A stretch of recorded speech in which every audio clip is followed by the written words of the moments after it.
magsitayo po at damhin natin ang presensya natin, Panginoon. At kung pwede, pikit pa natin yung mga mata. Ang ganda ng Ama, ng Anak, ng Espiritu Santo. Amen. Amang banal na makapangyarihan sa lahat, pinupulit ka namin, Panginoon, sa umagang ito.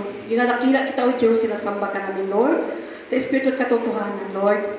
Andito po ngayon ang iyong mga lingkod bayan, Panginoon, na galing po sa All Balaral po, Lord. Nawa po, Lord, ay pagpalain itong pag-uusap na ito. Nawa po, Panginoon, kasihan po na yung kabanal-banalan na Espiritu ang kanilang pag-uusapan. Kung ano man po, Panginoon, naway pagpalain po lahat, lalong-lalo na ating kapitan, si Kap Alan Bansa, ang kanyang mga kagawad at ang lahat niya mapurok dito sa tatlong sityo ng Old Balara. Lord, ikaw po maghari sa lahat. Ikaw po ang lahat-lahat para sa ating lugar na ito, naway magkaroon po ng kapayapaan, lalong-lalo na sa mga parking na andyan na hindi po minsan nagkaunawaan. At nawa, Lord, ay talagang hipuin mo ang bawat isa.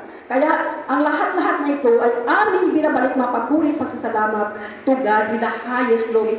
In Jesus' mighty name we pray. Amen. Amen. Sa ngalan ng Ama, ng Anak, ng Espiritu Santo. Amen.